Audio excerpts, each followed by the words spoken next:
Hello guys, welcome to E4U। This is English for you. मैं लेकर आया हूँ आपके लिए हैंडी क्रेश कोर्स की अगली वीडियो, जो कि हमारे एंटोनियम्स और सिनोनियम्स के ऊपर है।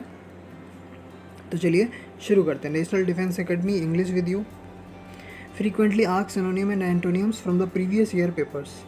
Let's start. Number 1 is most similar in the meaning to the word in questions. Number 1, a wise man puts past rancour behind and moves ahead. Rancour का मीनिंग यहाँ पे जो होता है, रैनकर मीन्स होता है हमारा फीलिंग ऑफ हेटर्ड, मतलब किसी के साथ गुस्से की भावना, किसी के साथ नाराज़गी की भावना, वो हेट करने को किसी को, वो वाली जो फीलिंग होती है उसको बोलते हैं फीलिंग ऑफ रैनकर। तो यहाँ पर रैनकर का जो सिनोनिम जाएगा वो हेटर्ड हो जाएगा। Next is many of the villagers were isolated by heavy showers of rain. Isolated, isolation तो आजकल बड़ा चल रहा है। आइसोलेशन आप सुनते हो कि कोरोना वायरस की उसके स्प्रेड को रोकने के लिए आइसोलेशन में, या फिर डॉक्टर्स क्या होते हैं, एक आइसोलेशन वार्ड बनाया जाता है जहाँ पे कोई और नहीं जाता है। या फिर होम आइसोलेशन सुना होगा आपने, जहाँ आपको होम में क्वारंटीन कर दिया जाता है। आपसे घर वाले परिजन, आपके जो है संबंधी मित्र, वो आपसे नहीं मिल सकते, आपको आइसोलेट कर दिया जाता है, मतलब आपको दूसरों से अलग कर दिया जाता है। वो होता है isolation, separate from others. Next, a series of columns supporting a large porch is typical of medieval architecture। यहाँ आपको कॉलम्स का सिनोनिम बताना है। कॉलम्स होता है आपका वर्टिकल, और जो आप वर्टिकल चीज़ होती है हमारे जो पिलर्स होते हैं। Next is trees that block the view of on coming traffic should be cut down. Block का मतलब होता है किसी चीज़ को स्टॉप करना, इसका सिनोनिम जाएगा ऑब्स्ट्रक्ट के साथ। Next option is the landscape changed abruptly after the snowfall. Abruptly का मतलब होता है अनएक्सपेक्टेडली, कोई चीज़ होती है वो एब्रप्टली होता है, तो सडनली उसको बोल सकते हैं हम। Next is we saw a scintillating fireworks displayed. Scintillating का मतलब होता है कोई चीज़ ट्विंकल कर रही है, ट्विंकलिंग करना, चमकना, और आपको उसको बोल सकते हैं स्पार्कलिंग। ये इसका सिनोनिम चला जाएगा, ट्विंकल, स्पार्क, ये सब एक वर्ड्स हैं सेम मीनिंग वाले। The pact has been in effect for 20 years. Pact होता है समझौता, आपने सुना होगा द पूना पैक्ट, गांधी जी का जो पूना पैक्ट था वो समझौता या फॉर्मल एग्रीमेंट इसको बोल सकते हैं, ट्रीटी इसको बोल सकते हैं, सब सिनोनिम्स हैं। He had a reputation of being a prudent businessman. Prudent का मतलब होता है जो बहुत ज़्यादा सेंसिबल होता है, बहुत ज़्यादा केयरफुल होता है, ऑप्शन नंबर सी के साथ इसका synonym. Next question number 9, there was a signpost where two path converge. Converge का मीनिंग होता है दो लाइंस अगर आ रही हैं, वो एक साथ एक पॉइंट पे आके मिल रही हैं कहीं भी। कन्वर्ज का मतलब होता है अंदर की तरफ उनका जो डाइवर्जन है या उनका जो पाथ है वो दूर से पास की तरफ, किसी एक पॉइंट की तरफ अट्रैक्ट हो रहा है। मतलब कहीं एक पॉइंट पे जाके वो क्या करेंगी, किसी एक पॉइंट पे जाके वो तुम्हारी जो लाइन है वो इंटरसेक्ट कर जाएंगी, वो होता है कन्वर्जन। कन्वर्जिंग का मीनिंग ये होता है to move towards each other. Next is the violence erupted because of zealot. Zealot का मतलब, जीलेट आप किसी इंसान को कह सकते हैं जो बहुत ज़्यादा एंथुजियास्टिक हो, बहुत ज़्यादा किसी चीज़ को लेके पागल हो जाए, पागलपन किसी इंसान के अंदर किसी चीज़ को लेके आ जाए, वो जाता है जीलेट में। अच्छा, यहाँ पे ऑप्शन नंबर ए दे रखा है एंथुजियास्टिक। एंथुजियास्टिक नहीं होगा, इसका ऑप्शन जो है फेनेटिक के साथ जाएगा। फेनेटिक होता है किसी चीज़ के लिए पागलपन आपका। एंथुजियास्टिक उत्साह हो सकता है, वो किसी खेल के लिए उत्साह हो सकता है, किसी भी चीज़ में अगर आपको किसी चीज़ को लेकर उत्साह है तो वो एंथुजियास्टिक में जाता है। But zealot is a part where fanaticism is there, fanaticism is there, तो वहाँ जो है पागलपन मस्ट होता है किसी चीज़ को लेके। नेक्स्ट एंटोनिम वर्ड्स हम देखेंगे।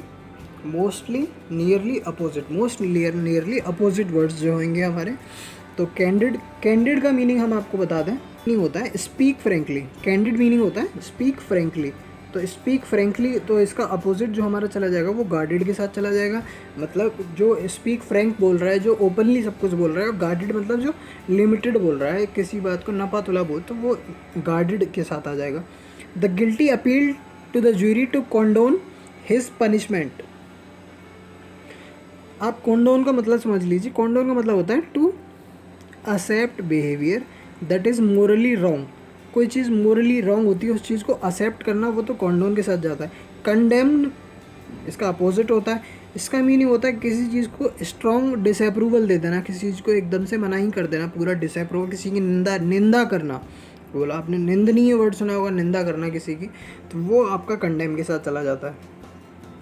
Next word is his family severed. Severed का मतलब होता है सारे संबंध तोड़ देना, सीवियर टाइज, और यहाँ पे इसका अपोजिट हो जाएगा ज्वाइन के साथ चला जाएगा। Next, it is easy to understand fuzzy thoughts. यहाँ जो फजी है, फजी का मीनिंग होता है कन्फ्यूज्ड एकदम, तो फजी के लिए कन्फ्यूज का जो अपोजिट हो जाएगा वो क्लियर हो जाएगा। Next, he drove his car through slimy road to reach your office. तो स्लिमी रोड, स्लिमी का मतलब तो आपको पता होगा, बहुत ज़्यादा कवर्ड कह सकते हैं, अनप्लीजेंट जिसे कह सकते हैं आप, तो यहाँ इसका भी अपोजिट क्लीन के साथ चला जाएगा। Next, we are anxious. Anxious किसी चीज़ को आप कह सकते हैं, किसी चीज़ को लेके आपकी वांटिंग समथिंग वेरी मच, किसी चीज़ को लेके आप बहुत ज़्यादा उत्सुक हो, किसी चीज़ की आपको इच्छा है, किसी चीज़ को लेकर आप उत्सुक हो, तो वो एनेक्सियस में आ जाता है। और इसी का अपोजिट हम देखेंगे तो केयरलेस के साथ चला जाएगा। Next is the railway lines are extended and we are quite happy about it. Railway lines extend हो चुकी हैं, तो इसका अपोजिट जो कर्टेल, एक्सटेंड मतलब किसी चीज़ को बढ़ाना, तो कर्टेल छोटा करना या लिमिट करना किसी को। Okay, next word is there was a fire this morning they were lucky to escape it.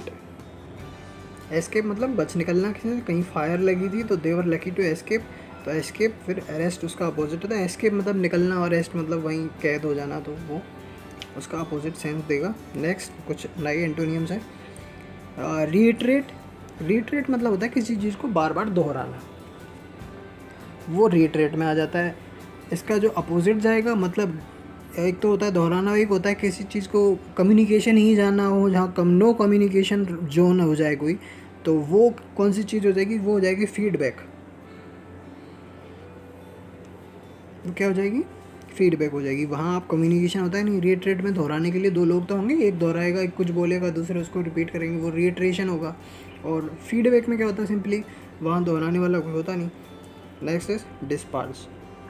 डिस्पार्ज का मीनिंग होता है not to give so much value that one deserves. किसी को उतनी वैल्यू नहीं देना जितना वो डिज़र्व करता है, डिस्पार्ज होता है। इसका जो अपोजिट चला जाएगा वो अप्रिशिएट के साथ चला जाएगा, किसी की प्रशंसा करना। Next, chest. चेस्ट माने आपने सुना होगा पवित्र होता है, चेस्ट पवित्र होता है, ये पवित्र कलश होता है या जैसी कुछ पवित्र चीज़, तो चेस्ट बोला जाता है। इसी का अपोजिट डिफाइल के साथ चला जाएगा, इसे दूषित बोलते हैं। बैरन वर्ड दे रखा है, बैरन का मतलब बंजर होता है, तो इसका जो अपोजिट हो जाएगा फीकेंट के साथ चला जाएगा, उपजाऊ, फर्टाइल जिसे बोलते हैं। Next is fortitude. फोर्टिट्यूड मतलब ब्रेवरी, बहादुरी, तो इसका जो अपोजिट जो हमारा होगा वो आपका कवर्डाइज हो जाएगा। Next word is callus. Callus mean कोई चीज़ क्रूअल, कोई निर्दयी होता है, उसको कैलस बोलते हैं। इसका अपोजिट हो जाएगा वो केयरफुल।